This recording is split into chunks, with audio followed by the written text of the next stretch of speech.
I have this 2019 370Z Nismo. It's already loaded. It's previously tuned by somebody else in another state. I'm not too sure they do a lot of EQs, but yeah, he had an email tune with them. He came to me, he told me he didn't really feel a difference after his tune. So right now he's actually changing a good amount of parts, so obviously we can't do a comparison on only the same parts because he's going E85 and he's adding different intakes, so that you can't compare that at all. So one thing I noticed is that some of the sensors weren't working, which is really weird because it's a 2019. Some of those specific sensors are actually extremely important. So it wasn't just like a test pipe O2 sensor or something. It's some other stuff. So I located the problem and I fixed it for him. Luckily it was a quick fix and everything's working. And I asked them if his tuner told him anything, and actually I asked them if he always had a check engine light for those specific codes, and he said yeah, that his previous tuner told him that that's fine, it's normal. That's actually not normal. So you should always check your codes. Don't assume it's for test pipes. So which the tuner should have taken care of anyways if it was only for test pipes. So I located the issue, I fixed it, and now those sensors actually work.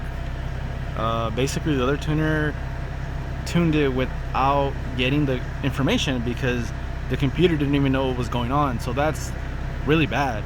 So I don't know how the car was running before. I'm assuming not good, especially since he said he didn't really feel a difference. So yeah, that's not good, especially for email tune. So always just check your codes, but it kind of sucks when your own tuner tells you that doesn't matter because you don't know anything. So that's the part that sucks, when they told him, he trusted them, and he comes here and I'm telling him, hey, like, these don't work, like I need them to work. So the car needs it to work. So that's pretty messed up. But I'm gonna continue to tune this car, and I'm sure he's gonna feel a huge difference. All right, here's the progress so far. First completed line was the red one, and then after that I made some adjustments, and then it's the green one, and let's see what happens after. All right, and this is the final number for this car. So I'm gonna have the new guy. Now we have a third person here working for the garage area, teaching him how to load and unload cars for me. Jesse moved up to something else. Now he's doing like cam installs and stuff like that. Yeah, so once I release the car, I'm gonna have him go on a test drive so he can let me know how it feels. It should feel way better, especially after all those sensors didn't work. It's like, what's wrong with you, man? Like, why would you tune the car like that? Why don't you tell your customer it doesn't work? Like, did you forget your brain at home or something? Have another Nats off. I think this guy said he has a G35 coupe or something. I actually don't know. He just said I think he has a G35. That's what he said, and he's doing a HR swap. So I'm assuming it's a G35 coupe, and yeah, he just needs Nats turned off, which I'm gonna do for him right now, and then hopefully his swap goes good. If not, well, he's gonna bring it over here for George to fix it. But you get charged like double or triple, you might as well just bring it to George in the first place.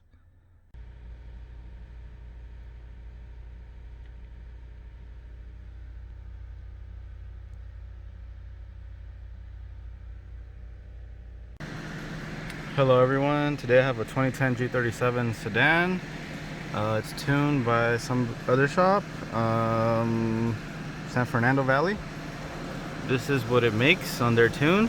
I did see in the log while I did their tune, so the customer has not changed anything. So the only thing he's doing is just switching tuners. So there's no new parts. I made sure to ask him that. And this is the baseline. It's on 85, 3-inch intakes, test pipes, exhaust. But like I was saying, looking at the log, I did see kind of like some major stuff, so I need to fix that. So it should gain more power, but he's throwing some misfire codes, so I don't know if that has to do with the tune. I don't know if it actually has to do with the motor, so I don't know because it needs to be diagnosed. But I mean, that's how you bring the car to me. You're not supposed to bring it like that unless you know for sure it has to do with the tune. So we're gonna find out. So if this car starts misfiring after I tune it, well, it was already misfiring, so he needs to diagnose it. Alright, so my first adjustment, actually my second, because the first adjustment I did was incomplete. I had to stop, but now it makes 290. So these are the final numbers. It made 301. I don't know, maybe the engine maybe has some problems. I'm not sure. He has to get it looked into, but obviously those are some big gains right there. But yeah, you should definitely still feel the difference. Another weird thing that his car was doing, I've never seen it before. If you would rev it, it would have some really bad rev hang. So for example, let's just say you rev it to 3000. It, when you let off in park or neutral, it literally just stays there for like 5 seconds. 5 seconds is a long time for it to just be holding itself there. And you know, I did it at 4,000 or 5,000 and it just stays there for like the full 5 seconds and then it drops down. He said he let me know that it did that after his tune with the other shop. So at that point, since he explained it like that, then it has to do with his previous tune because it doesn't do it anymore after I tuned it. So I've never seen that, so I don't know what they did or how they did. Maybe it's not their fault, maybe it's a glitch or something, but I've never seen that before on these cars. But yeah, it doesn't do it anymore, so he's pretty happy about that.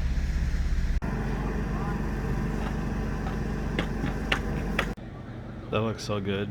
So I got us another truck. It's amazing.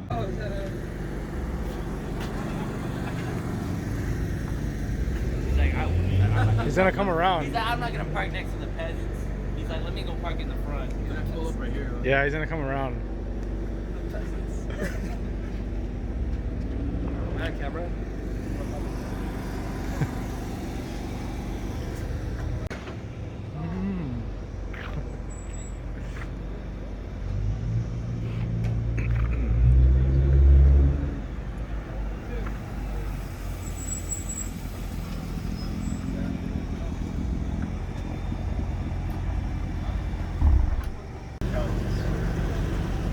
You're trying to draw me. We're pretty good.